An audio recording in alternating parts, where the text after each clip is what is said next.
Hi, எல்லாருக்கும் வணக்கம். நான் உங்களுக்கு முன்னாடியே ப்ராமிஸ் பண்ண மாதிரி இப்போ நான் ஒரு முக்கியமான விஷயத்தை பற்றி டிஸ்கஸ் பண்ண போகிறேன். அந்த விஷயம் என்னன்னா, சென்னையில் யார் தாங்க இன்ஜினியர்? எல்லாருமே இன்ஜினியர், ஓகே. ஆனால் அவ்வளோ இன்ஜினியர்ஸ்க்கு வேலை கிடைக்குமான்னு பார்த்தா யாருக்குமே கிடைக்காது. பல மிடில் கிளாஸ் அம்மா அப்பா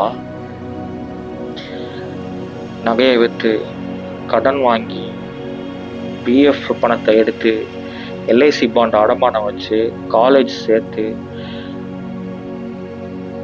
நம்ம பையன் எப்படியாவது முன்னேறிடலாம் அப்படின்ற ஒரு சுச்சுவேஷனில் ஒரு கேம்பஸ் இன்டர்வியூ அட்டென்ட் பண்ண வச்சு ஒரு ஐடி கம்பெனியில் வேலைக்கு சேர்க்குறாங்க. ஸோ முன்னெல்லாம் இன்ஜினியர்ஸ்னு பார்த்தா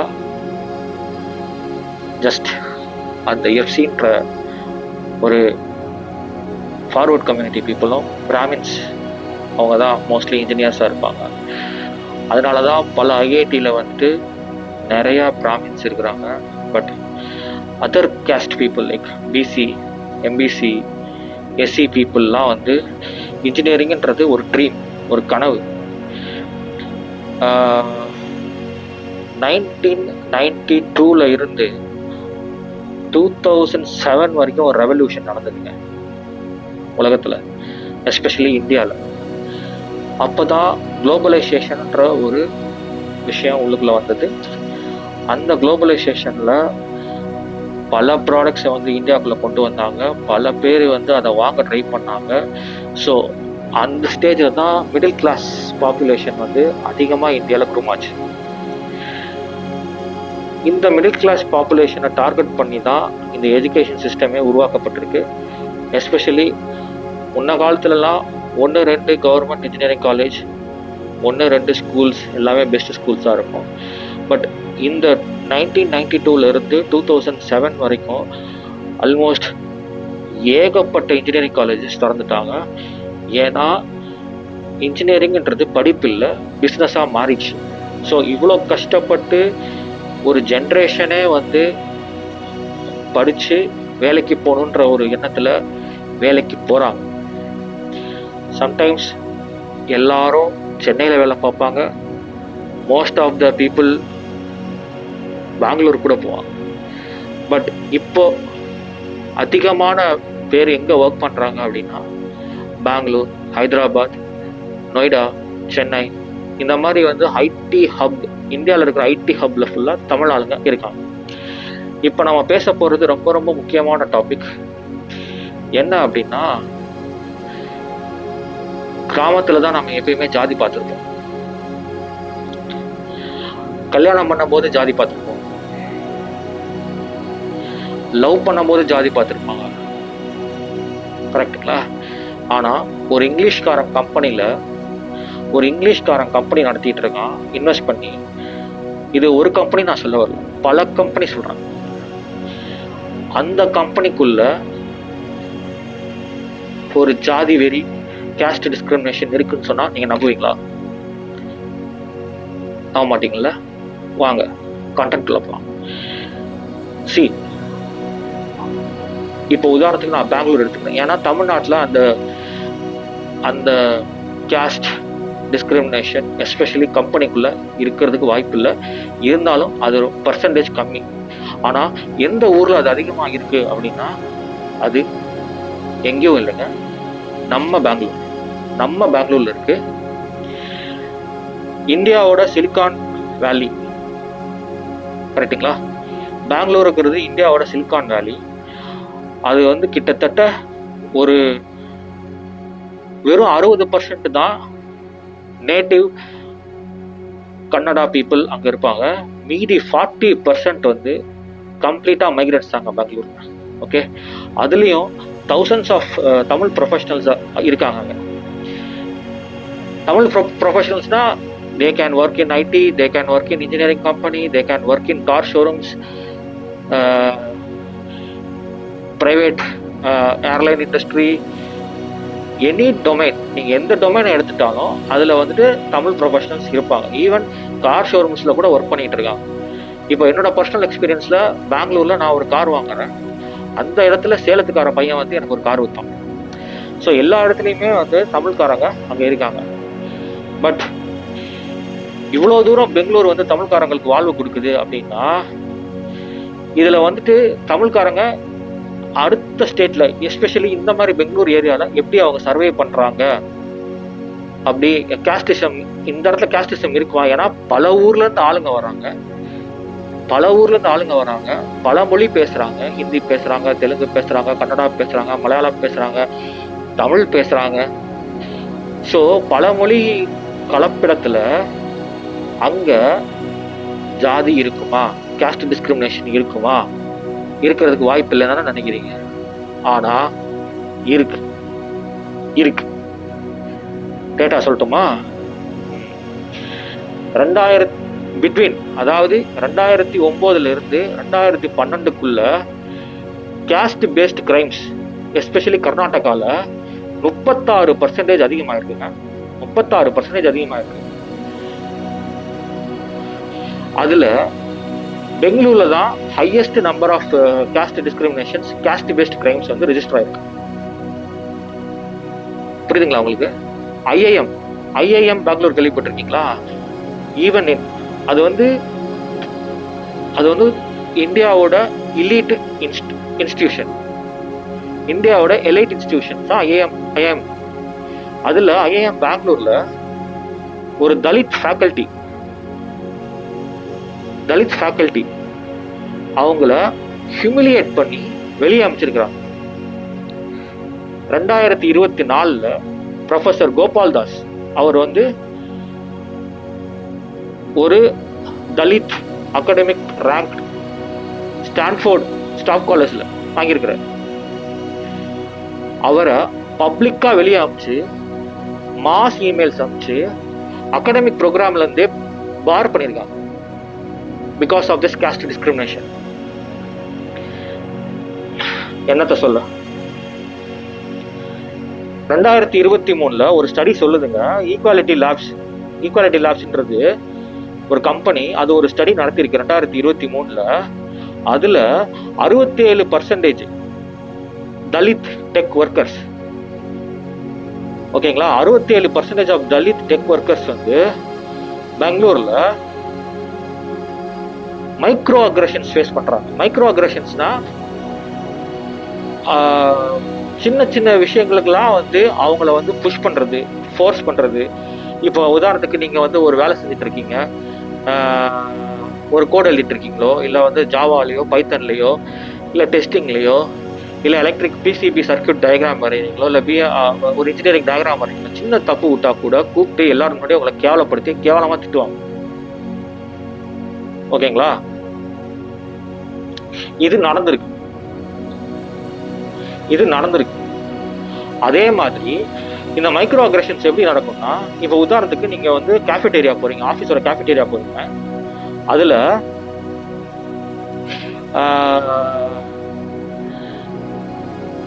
வெஜ் நான்வெஜ்னு 2 போர்டு போட்டிருப்பாங்க.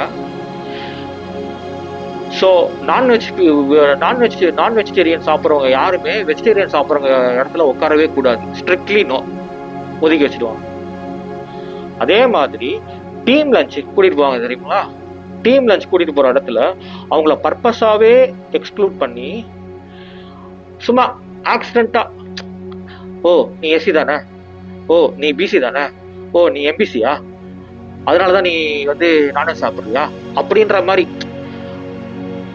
ஒரு கேஷுவலா ரிவீல் பண்ணுவாங்க. இதை வந்து இந்த மாதிரி ஒரு ஹராஸ்மெண்ட்டை வந்து நார்மலைஸ் பண்ண ட்ரை பண்ணுவாங்க. புரியுதுங்களா உங்களுக்கு? ஸோ இவ்வளோ கஷ்டத்தையுமே வந்து ஐடியில் எஸ்பெஷலி பெங்களூர்ல மக்கள் பார்த்துட்டு இருக்காங்க. இதோட மொத்த டீட்டெயில்ஸுமே நான் உங்களுக்கு காமிக்கிறேன், ஒரு பிரச்சனையும் கிடையாது. டேட்டா இல்லாமல் நான் பேச மாட்டேன். புரியுதுங்களா?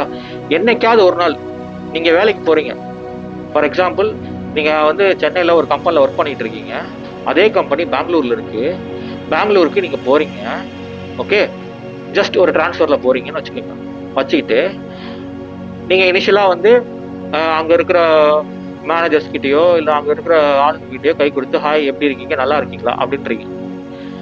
ஓகே, ஈவன் தோ அவங்க லஞ்ச் எடுத்துட்டு வந்திருந்தாலுமே சடனா வந்து உங்ககிட்ட கேட்பாங்க, நம்ம லஞ்சுக்கு வெளியே போலாமா அப்படின்னு ஒரு வார்த்தை கேட்பாங்க. எல்லாரும் இதை எக்ஸ்பீரியன்ஸ் பண்ணியிருப்பீங்க.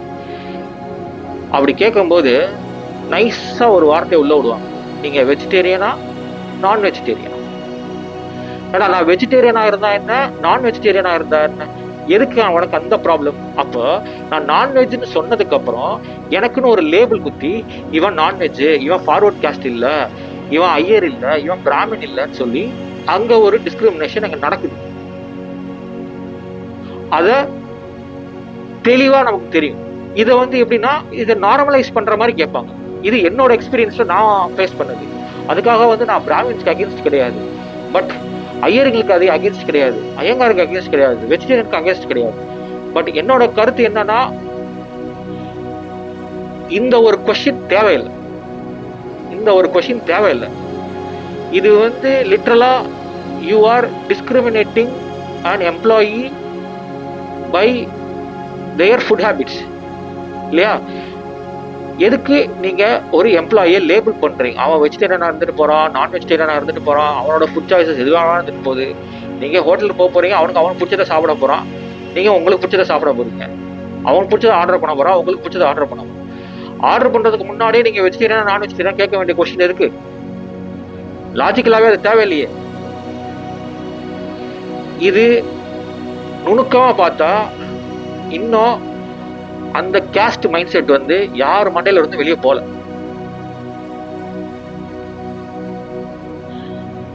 நெக்ஸ்ட், என்னைக்காவது ஒரு நாள் நீங்க மீட்டிங்ல உட்காந்துருக்கீங்க,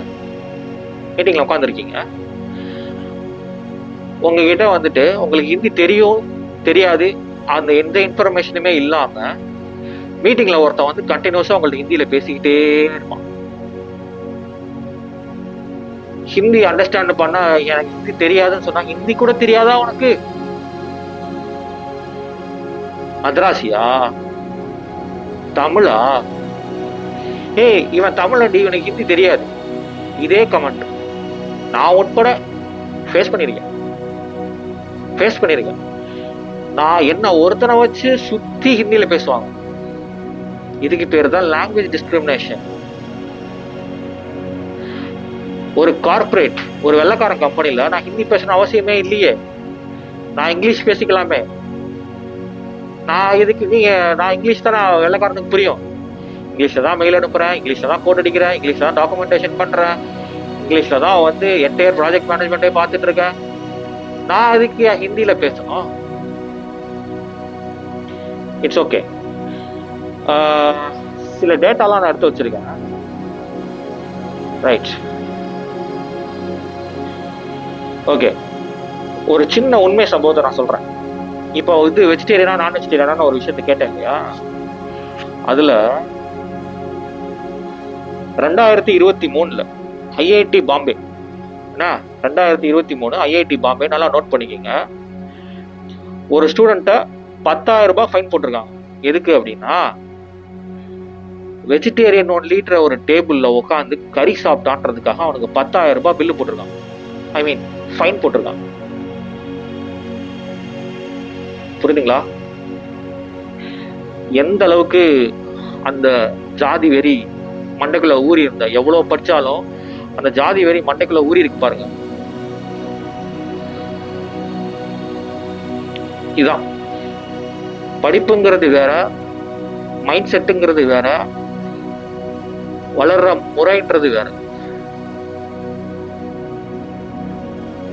படிப்புங்கிறது இங்க வந்து சர்வே பண்றதுக்காக மட்டும்தான் படிக்கிறாங்க.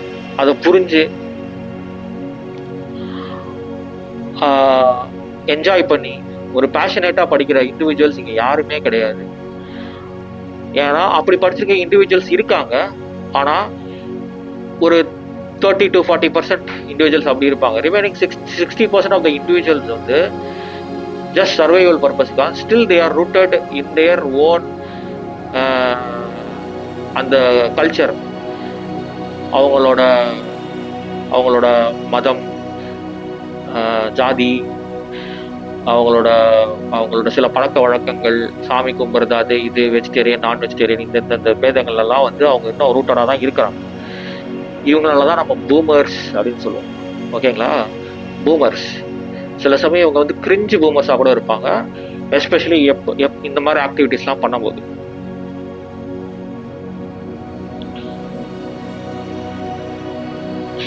இன்னொரு டேட்டா சொல்றேன் பாருங்களேன்.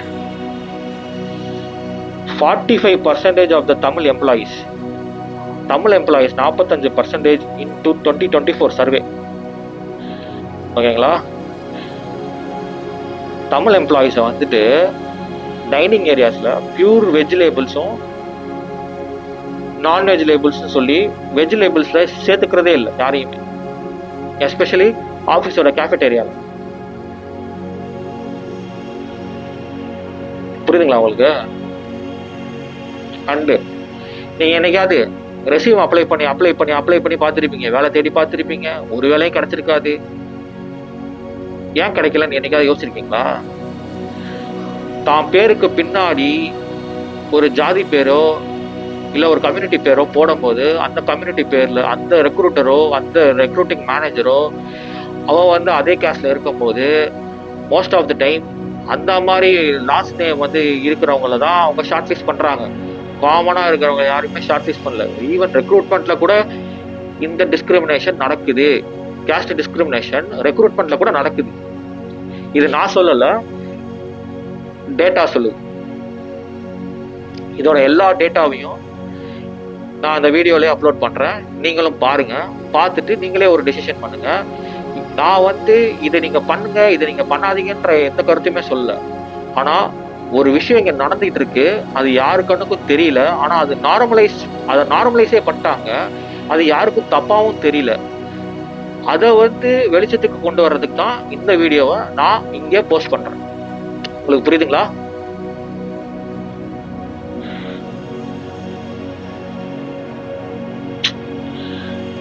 என்ன பண்றது போங்க.